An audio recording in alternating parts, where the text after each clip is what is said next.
Thomas Sowell, the great economist who grew up in Harlem back, I believe, in the 30s or 40s, came up through the ranks of basically militant black nationalism, leftism, had an epiphany and switched and became one of this nation's leading free market economists, written some of the finest books there are on these subjects.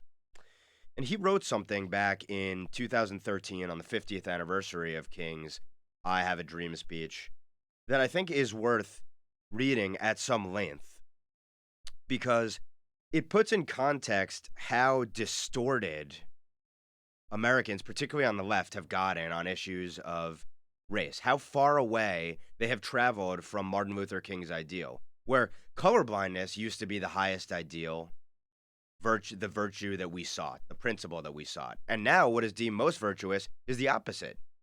It is let's judge everything explicitly on the basis of what the race is of one person versus another person. That's really identity politics and multiculturalism. What, at the end of the day, is it really about? Yes, they've come up with this academic veneer to try to rationalize the views that have pervaded our law schools and all of our schools and now all of our cultural institutions since the civil rights era. It's actually about dividing us. It's about dividing us and then conquering us. Rubbing the wounds, old wounds, historical wounds, for political gain. Playing one group, and I hate the term group because we're individuals and we should be judged individually. Pitting groups against each other. And that is totally antithetical to what King argued in that speech.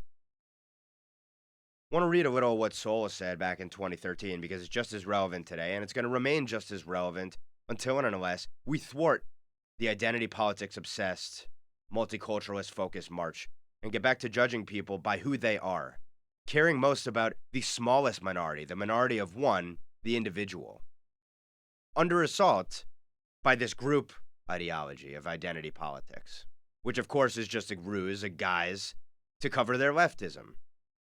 It's using the veneer of being virtuous because you're supporting the oppressed as a means of justifying tyrannical collectivism where the individual is destroyed, the smallest minority is destroyed.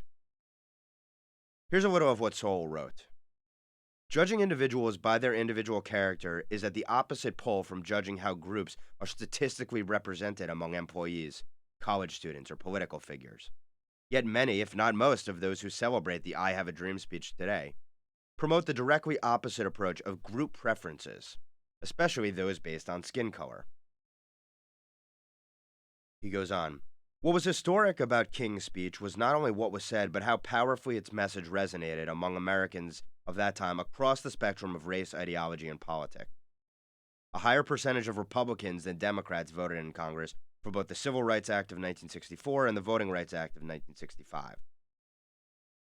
To say that was a hopeful time would be an understatement. To say that many of those hopes have since been disappointed would also be an understatement. There's been much documented racial progress since 1963, but there's also been much retrogression, of which the disintegration of the black family has been central, especially among those at the bottom of the social pyramid. Many people, especially politicians and activists, want to take credit for the economic and other advancement of blacks, even though a larger proportion of blacks rose out of poverty in the 20 years before 1960 than the 20 years afterwards. We should add to that these trends have only gotten worse, and that the Great Society itself, when measured in terms of the racial progress, has really been a flop.